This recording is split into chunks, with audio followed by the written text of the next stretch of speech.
प्रिय छात्रों, हिंदी के इस शिक्षण सत्र में आपका हार्दिक स्वागत है। आज हम काव्यखंड के अंतर्गत मुक्तक छंद के प्रणेता एवं प्रसिद्ध छायावादी कवि सूर्यकांत त्रिपाठी निराला द्वारा रचित दान शीर्षक कविता के प्रथम भाग का अध्ययन करेंगे। यह कविता उनके काव्य संग्रह अपरा से संकलित है, जिसका संपादन कवयित्री महादेवी वर्मा ने किया था। दान निराला जी की एक चर्चित कविता है, जिसमें कवि ने दीनों, असहायों एवं शोषितों के प्रति संवेदना व्यक्त की है। निराला मनुष्य को सृष्टि का सर्वश्रेष्ठ प्राणी मानते थे, किंतु एक दिन उनकी इस धारणा को गहरा आघात लगा। कारण यह था कि कवि को चहलकदमी के दौरान एक ऐसा भिखारी दिया जो अत्यंत दुर्बल था। वहीं पर पूजा कर आते एक ब्राह्मण देवता को देखकर कवि को आशा जगी कि वे भिखारी को कुछ देंगे, किंतु ऐसा न हुआ। ब्राह्मण देवता ने प्रसाद बंदरों को खिला दिया, किंतु भिखारी की ओर मुड़कर भी नहीं देखा। इससे कवि को अत्यंत कष्ट हुआ। आइए आज का पहला भाग देखें। निकला पहला अरविंद आज, देखता अनिंद रहस्य साज। सौरभ वसना समीर बहती, कानों में प्राणों की कहती। गोमती छीण कटि नटी नवल, नृत्य पर मधुर आवेश चपल। संदर्भ प्रस्तुत सुललित, सारगर्भित एवं मार्मिक काव्य पंक्तियां हमारी पाठ्यपुस्तक हिंदी के काव्यखंड के अंतर्गत दान शीर्षक कविता से अवतरित हैं। इसके रचयिता प्रसिद्ध छायावादी कवि सूर्यकांत त्रिपाठी निराला जी हैं और यह उनके काव्य संग्रह अपरा से संकलित है। प्रसंग प्रस्तुत पंक्तियों में कवि ने प्रातःकालीन प्राकृतिक सौंदर्य का चित्रण करते हुए उन लोगों पर व्यंग किया है जो दान करने का दिखावा करते हैं। कठिन शब्दों का अर्थ। पहला अरविंद, इसके यहां दो अर्थ हैं। एक है सरोवर में खिला हुआ पहला कमल या उपवन में खिला हुआ पहला कमल, और दूसरा प्रातः काल का सूर्य अर्थात ज्ञान।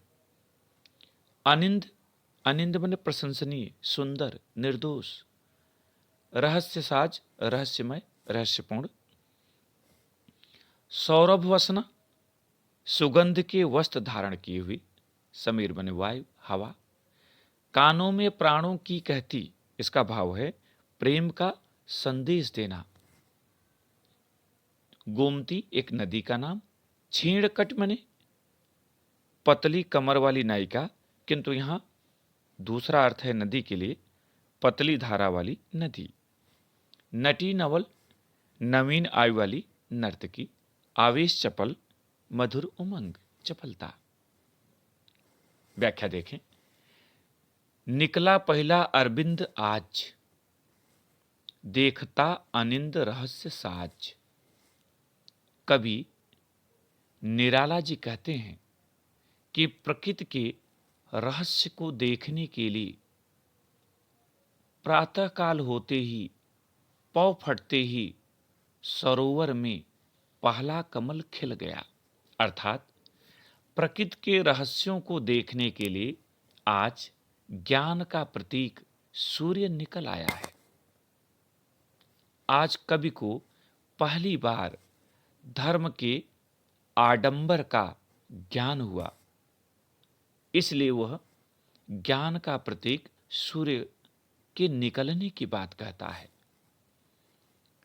सौरभ वसना समीर बहती, कानों में प्राणों की कहती। कवि कहता है कि सुगंध रूपी वस्त्र धारण कर वायु मंद मंद बह रही है। जब वह कानों के निकट से गुजरती है तो ऐसा लगता है जैसे वह प्राणों को प्रेम का संदेश दे रही हो। गोमती छीणकट नटी नवल, गोमती नदी में कहीं कहीं अत्यंत कम पानी होने के कारण पतली सी धारा बह रही है। उसे देखकर ऐसा लगता है जैसे एक पतली कमर वाली नायिका जा रही हो पतली धार वाली नदी को प्रवाहित होता हुआ देखकर कवि तुलना करता है कि ऐसा लगता है जैसे यह पतली कमर वाली नायिका हो।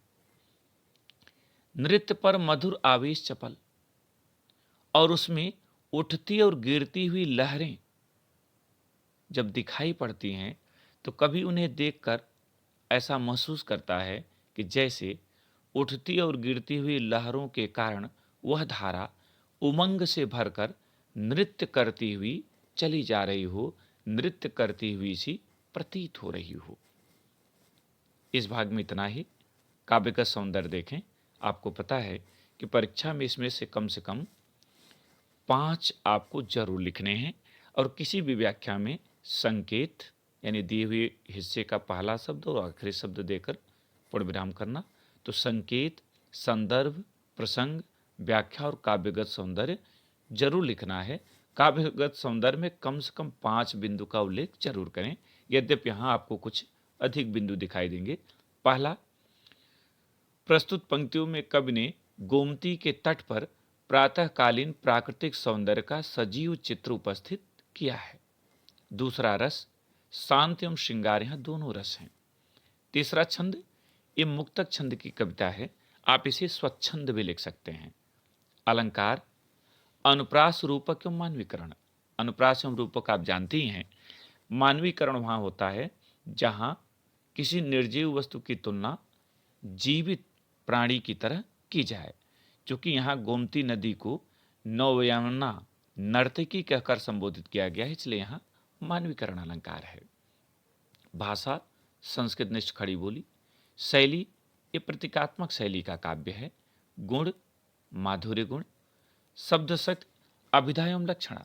अभिधा आप जानते हैं कि प्रायः काव्य में सर्वत्र होता है, किंतु लक्षणा हर जगह नहीं होता।